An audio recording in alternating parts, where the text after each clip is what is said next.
Alassane Ouattara au Tchad.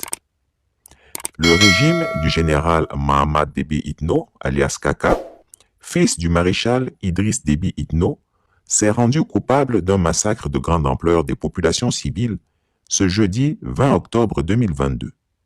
Ce jour, qui signifiait la fin officielle de la transition, a été marqué par une journée de manifestation de l'opposition qui a estimé que la transition en cours ne devait pas bénéficier d'une rallonge supplémentaire de 2 ans. Transition n'est pas une succession. Et de se tenir, il me l'a réaffirmé, à la durée de temps qui lui a été donnée par l'Union africaine, et à laquelle il s'est engagé lui-même, et de respecter la charte selon laquelle il ne serait pas candidat à une élection. Nous restons très vigilants, c'est surtout le travail de l'Union africaine de le faire, mais la France en tant que partenaire, proprement parlé aussi partenaire militaire, sera vigilante pour que tous les principes que j'ai à chaque fois réaffirmés soient tenus. Voilà pour le Tchad. Je tiens à affirmer avec force que le Conseil militaire de transition n'est pas là pour confisquer le pouvoir. Au terme de la période de transition de 18 mois, le pouvoir sera rendu à un gouvernement civil à l'issue des élections libres et démocratiques. Je voudrais à cet égard vous rassurer que la vie politique et l'exercice des droits citoyens ne sont pas compromis. Mal lui en a pris. Le général Kaka a déployé des troupes armées dans la capitale qui ont tiré à balles réelles et assassiné au bas mot 150 personnes. Mais ce que peu de gens savent, c'est qu'Alassane Ouattara a la main dans ce massacre horrible. Après le décès du maréchal du Tchad, qui était l'homme lige de la France en Afrique centrale, j'aurais souhaité moi-même, en 2002, m'arrêter, comme j'avais promis en son temps, au second mandat. Oui. C'est-à-dire, en 2006, je devrais céder, en fait, disons. Il y a 10 ans. Au suivant. La guerre a éclaté. Le mercenaire avait attaqué, il mène ici la ville. Le pays était en guerre. Vous comprenez? Mais en 2016, il attendez, s'il vous plaît. Et comme j'ai dit, dans la politique africaine, la France intervient souvent, et je le dis haut et fort, la France a intervenu, je dis bien, je n'ai pas demandé, je dis je ne le fais pas, de changer la Constitution. Pour l'histoire, je dis bien. Bongo n'est pas là. Bongo père, je dis bien. C'est à Paris. J'ai refusé. Et je n'ai pas fait la campagne. Qu'est-ce que vous voulez dire? C'est la France qui vous a poussé à continuer? C'est toujours la France qui fait, et c'est toujours la France qui critique, et c'est toujours la France qui est derrière. Mais en 2016, la France n'était pas derrière votre candidature. Écoutez-moi d'abord, s'il vous plaît. Ce que vous voulez dire, c'est que c'est Paris qui vous a poussé à continuer? Laissez-moi finir. Quand, comment on appelle, ils appellent le constitutionnaliste qui est venu ici, je ne connais même pas son nom. Je ne connais même pas son nom. Moi, j'ai refusé, j'ai dit je ne change pas. Ils ont passé par leur arcane, puisque l'Afrique, pour la France, il n'y a rien de, comment on appelle, de caché. C'est entresemé, passé par les uns et les autres, ils ont changé la Constitution. Ce que vous dites clairement, ce n'est pas Déby qui a changé la Constitution. Ce que vous dites clairement, c'est que c'est Paris qui vous a forcé la main pour rester au pouvoir. J'ai dit que en tant que soldat, j'ai donné ma parole d'honneur en son temps de quitter le pouvoir en 2006. Il y a deux choses qui ont intervenu. La guerre, évidemment. La deuxième, c'est la France. Qui vous a dit de continuer. Bien sûr. Et maintenant, aujourd'hui, ce sont ceux-là même qui ont changé la Constitution qui me critiquent.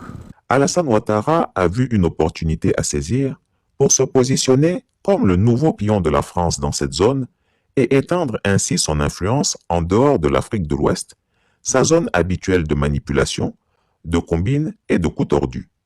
En étendant son influence à l'Afrique centrale, il veut mettre sous l'éteignoir des dinosaures politiques comme les présidents Sassou Nguesso du Congo, Paul Biya du Cameroun, etc. Rompant avec la tradition diplomatique qui veut que chaque chef d'État s'occupe des affaires de son groupement sous-régional, Communauté économique des États d'Afrique de l'Ouest, CEDEAO, Communauté économique des États de l'Afrique centrale, CEAC, Communauté de développement de l'Afrique australe, CADC en anglais, Union du Maghreb arabe, UMA, etc., Gaspard Dieudonné Ouattara a dépêché Ali Koulibaly, son conseiller diplomatique auprès du fils d'Éby, pour lui dire qu'Emmanuel Macron, parrain et père de substitution du président de la transition tchadienne, l'avait missionné pour qu'il lui apporte ses conseils et son assistance pour la réussite de sa mission à la tête de l'État tchadien. Sa mission, a-t-il assuré, est de veiller à l'apaisement au Tchad. On en veut pour preuve que lors de la levée du blocage autour du domicile de Succès Masra, président du parti de l'opposition Les Transformateurs, ce dernier avait publiquement remercié le despote ivoirien pour son implication dans le dénouement heureux de cette crise. En entendant ces propos, le chameau était fier comme un paon. Ce que l'opposant ne sait pas, c'est que c'est bel et bien Alassane Ouattara qui a conseillé le blocus à Mahama Déby Itno, un véritable pompier pyromane. Il a pris en exemple son propre cas, où face à la montée en puissance de l'opposition, lors du boycott de la présidentielle d'octobre 2020, il a instauré un blocus autour de la résidence du président Henri Konan Bédié, chef de file de l'opposition. Finalement, ce blocus avait contribué à désorganiser l'opposition. Masra ne sait donc pas qu'il a affaire à un pompier pyromane. Chers compatriotes, chers partenaires du Tchad, voilà, nous partions pour le palais de justice qui nous ont stoppés avec ces milliers de Tchadiens et de Tchadiennes que vous avez vus et retranchés au siège. Ici le président Masra Succès, retranchés au siège, ils sont venus évidemment nous attaquer. Donc depuis mon bureau, vous voyez, c'est du direct ça. Aucun des protagonistes de la crise tchadienne ne peut nier avoir reçu la visite d'Ali Koulibaly, qui s'est présenté à eux comme un émissaire de bon service du dictateur des lagunes. D'ailleurs, il était prévu que le jeune président tchadien effectue une visite officielle en Côte d'Ivoire après celle de l'ex-chef de la junte burkinabé, Paul-Henri Damiba. Et à cette occasion, Gaspard Dieudonné Ouattara, alias le Chameau, devait montrer son influence sur le jeune président. Cette visite n'a pas eu lieu, mais Alassane Ouattara a déjà mis les pieds au Tchad et les premiers résultats de cette intrusion sont là. 50 personnes tuées pour une simple marche de protestation. Le chef de la junte civile ivoirienne a réussi à convaincre son nouveau poulain qu'il doit à tout prix défendre son pouvoir et protéger son pays contre la déstabilisation menée par les alliés de la Russie.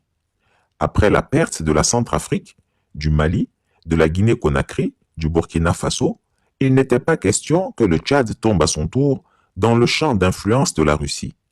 Pour lui, le cheval de Troie de la Russie au Tchad, c'est Succès Masra. Alors il fallait le mater dans le sang pour dissuader toute tentative d'indépendance hors de la sphère d'influence de la France. Personne ne dirigera le Tchad et il y aura plusieurs Tchads à diriger. Je suis très sérieux là-dessus. Et ce peuple qui est debout là, qui pleure, qui sèche ses larmes, qui se fait taper dessus, ce n'est pas un peuple qui est là pour s'amuser. Et ça c'est le défi que je leur lance, s'ils pensent que nous avons tort d'exiger d'être entendus malgré le nombre que nous représentons, que le plus brave parmi eux me dise « Masra, ton problème c'est que tu n'as pas de munitions ». Si c'est ça, que les plus courageux prennent la parole et me le disent. Ce jour-là, alors je répondrai à cela.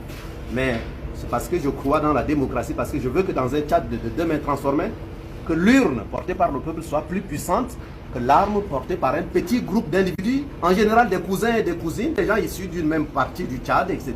C'est fini tout ça. Voyez-vous? Donc c'est au nom de tout ça là. Nous voulons un Tchad dans lequel les Adam, les Massa, les Fatimé, les Félicités pourront vivre ensemble dans la fraternité, chacun avec son identité, mais étant capable de vivre dans la justice et l'équité.